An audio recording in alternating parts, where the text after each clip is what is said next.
কর্মকর্তা বৃন্দ,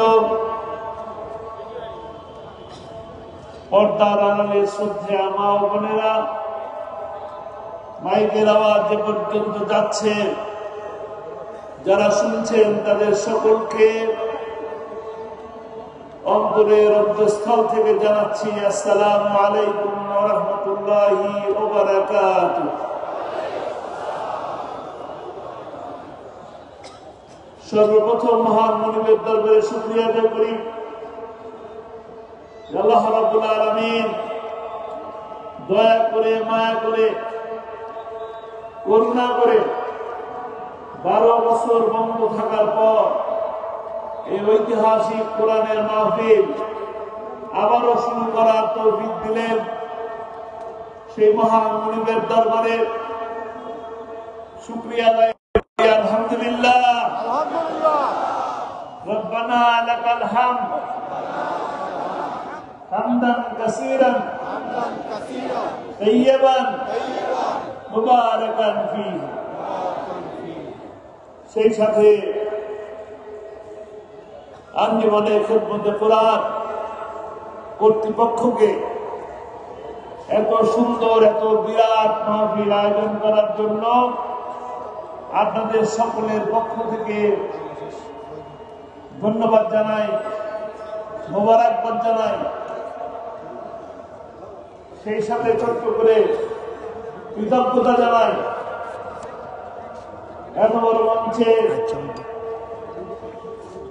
আপনাদের প্রিয় কোরআনের পাখি শহীদ আল্লামা দেওয়ান হুসাইন সাইদি রাহিমাহুল্লাহ টানা 34 বছরের মাহফিলে আজকে আমাকেও এখানে আসার সুযোগ করে দিলেন। কৃতজ্ঞতা জানাই, ধন্যবাদ জানাই। আমাদের এরকম সুযোগ ছিল না, ছিল কি? ছিল না। আমাদের একসাথে 5 জন বসার সুযোগ ছিল না। আমরা একসাথে 5 জন বসলে জঙ্গি হয়ে যেতাম, সরকার উৎখাতের ষড়যন্ত্রকারী হয়ে যেতাম, সন্ত্রাসের নাশকতার চক্রান্তকারী হয়ে যেতাম। সেই জায়গা থেকে আল্লাহ রাব্বুল আলামিন দয়া করে, করুণা করে 2000 ছাত্রের জীবনের বিনিময়ে 40,000 আমাদের ভাই বোনদের রক্তের বিনিময়ে আজকে আমরা এখানে একত্রিত হতে পেরেছি। বলি আলহামদুলিল্লাহ। নতুন একটা বাংলাদেশের স্বপ্ন দেখছি, কোরআনের বাংলাদেশের স্বপ্ন দেখছি। যে স্বপ্ন আপনাদের কোরআনের পাখি আল্লামা সাঈদীর স্বপ্ন ছিল, 2টা স্বপ্ন। তার কয়টা স্বপ্ন ছিল? তার 2টা স্বপ্ন ছিল।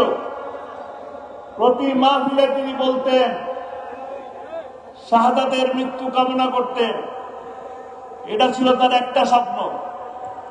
আর দ্বিতীয় স্বপ্ন ছিল কোরআনের রাজ প্রতিষ্ঠা হয়েছে, এই দৃশ্য দেখে যেন আমার মৃত্যু হয়। তাকে 13টি বছর জেলখানায় বন্দী করে রাখা হলো। অপরাধ কোরআনের দাওয়াত দেওয়া। কোরআনের দাওয়াত দেওয়ার অপরাধে তাকে 13টি বছর বন্দী করে রাখা হলো। বন্দী রেখেই ক্ষান্ত হয় নাই। 13 বছর পর তারা যখন বুঝতে পারল আর ক্ষমতায় থাকার সুযোগ নেই, পালিয়ে যেতে হবে, তখন জেলখানা থেকে হার্ট অ্যাটাকের নাটক করে হাসপাতালে নিয়ে এসে ভারতের প্রেসক্রিপশনে তাকে ইনজেকশন পুশ করে হত্যা করা হয়েছে।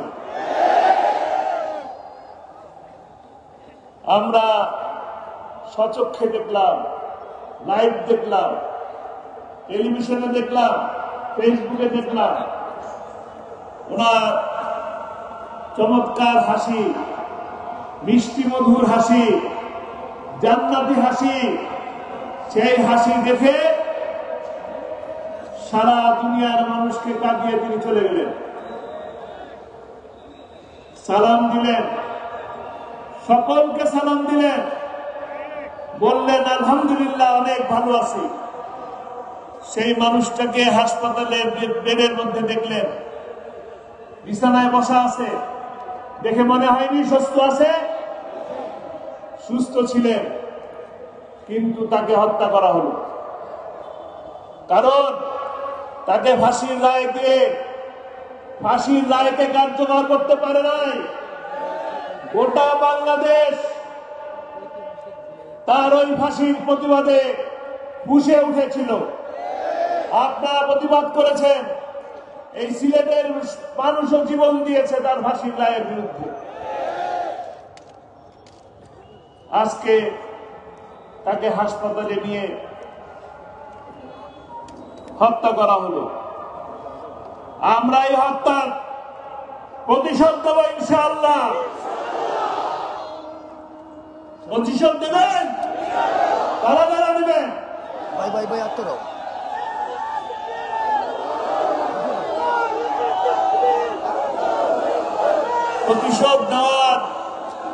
প্রতিশোধ নেওয়ার একটাই পন্থা, প্রতিশোধ নেওয়ার একটাই পন্থা। আল্লামা সাঈদীর শেষ স্বপ্ন ছিল কোরআনের রাজ প্রতিষ্ঠা হয়েছে, এই দৃশ্য দেখে যেন আমার মৃত্যু হয়। কোরআনের রাজ প্রতিষ্ঠা করতে আমরা পারি নাই, তিনিও কোরআনের রাজ প্রতিষ্ঠা হয়েছে এই দৃশ্য দেখে যেতে পারেন নাই। এখন এই কোরআনের রাজ প্রতিষ্ঠা করার দায়িত্ব কার? আমাদের। আমরা সকলে সেই কোরআনের রাজ প্রতিষ্ঠা করতে রাজি আছি? রাজি আছে? প্রিয় সিলেটবাসী, আপনাদের কাছে আহ্বান জানাবো, আপনারা যে কোরআনের পাখি আল্লামা সাঈদীকে ভালোবাসেন, আপনারা ভালোবাসেন, তার আত্মীয় হন না? নিশ্চয়ই আত্মীয় হন না। ভালোবাসেন কোরআনের জন্য, ভালোবাসেন আল্লাহর জন্য, ভালোবাসেন ইসলামের জন্য। কাজেই সেই ইসলামকে প্রতিষ্ঠা করার দায়িত্ব আমাদের সকলের। আমরা আজকে যে স্বস্তি পাচ্ছি, শান্তি পাচ্ছি, আগামী দিনে ওই শান্তিকে চিরস্থায়ী করার জন্য আগামী দিন আমাদের যে সূর্য উঠবে, সেই সূর্য হবে ইসলামের। আগামী দিন যে পার্লামেন্ট হবে, সেই পার্লামেন্ট হবে কোরআনের পার্লামেন্ট ইনশাআল্লাহ। কোরআনের পার্লামেন্ট গঠন করার জন্য আমাদেরকে ঐক্যবদ্ধ হয়ে একসাথে কাজ করতে হবে। এই আমরা যে হাজার হাজার মানুষ একসাথে আছি, এই লক্ষাধিক জনতা, এই কজন মানুষ দিয়েই কি কোরআনের শাসন প্রতিষ্ঠা করা যাবে? যাবে না। আমাদেরকে দায়িত্ব নিতে হবে, আগামীতে 1-1 20 জনকে দাওয়াত দেব। রাজি আছি? কারা কারা রাজি আছি? ইনশাআল্লাহ। এতদিন বারবার শুধু মানুষের জীবন যায়, আন্দোলন হয়, মানুষের জীবন যায়, শান্তি আসে না, সুবিচার হয় না, শেয়ার বাজার লুট হয়, বাংলাদেশ ব্যাংক লুট হয়ে যায়, ডাকাতি হয়ে যায়, কিন্তু বিচার পাওয়া যায় না। বিচার পাওয়া যায়? বিচার পেতে পারি শুধুমাত্র কোরআনের শাসন দিয়ে। মানুষকে মানুষের মতবাদ দিয়ে, মানব রচিত মতবাদ দিয়ে মানুষকে শাসন করলে সেই শাসনে মানুষের শান্তি আসে না, সুবিচার হয় না, দেশে কল্যাণ আসে না। দেশের কল্যাণ প্রতিষ্ঠার জন্য, সুবিচার প্রতিষ্ঠার জন্য আমাদেরকে যিনি সৃষ্টি করেছেন, তার আইন এই জমিনে চললেই আমাদেরকে শান্তি দিতে পারে। পারে কিনা? একমাত্র কোরআনই পারে। আমরা দেখেছি, পড়েছি, জেনেছি, সেই 1450 বছর আগে যখন আরব বিশ্বে জাহেলিয়াতের যুগ ছিল, তখন শান্তি ছিল না। একজন কন্যা সন্তান জন্মলে তাকে যে জ্যান্ত অবস্থায় কবর দিয়ে দিত, নারীর মর্যাদা ছিল না, শ্রমিকের মর্যাদা ছিল না।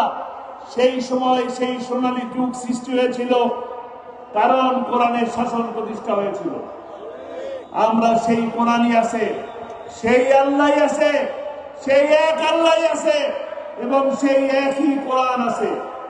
আমরা সেই কোরআনের শাসন যদি বাংলাদেশে প্রতিষ্ঠা করতে পারি, তবে আমাদের দেশের সকল বৈষম্য, সকল অশান্তি, সকল খুনের বিচার করা সম্ভব হবে।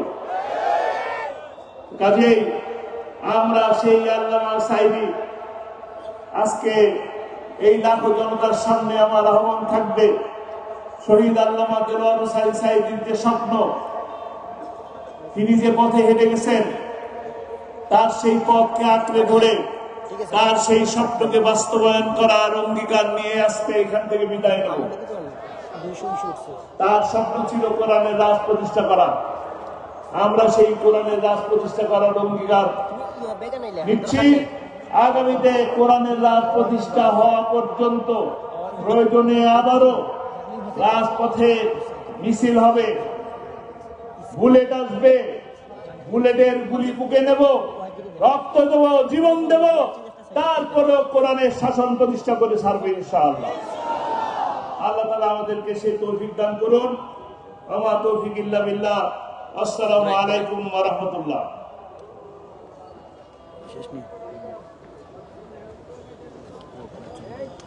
মুআজ্জাজ হাজিরিন, সুপ্রিয় ভিউয়ার্স, টাইম অফ সিলেটটাকে আমি জাহিদুর রহমান রিপন আপনারা লাগে আসলাম এবং রাব্বি হাসান শিশির। আমরা সরাসরি এমসি কলেজের মাঠ থেকে সরাসরি আপনারা আঞ্জুমানের খেদমতে কোরআনের সিলেটের যে তাফসিলুল কোরআন মাহফিল সরাসরি আপনারা দেখানোর চেষ্টা করছি এবং নমাজ পড়ে আপনারা সব লগে আবারও আপনারা সামনে সরাসরি লাইভ দেবেন।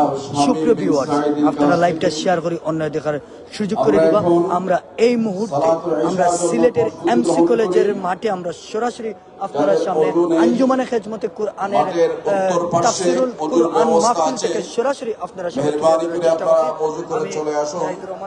7:30 ইনশাআল্লাহ আমরা এখানে জামাতের প্রতিষ্ঠা হবে, জামাত পড়বে ইনশাআল্লাহ।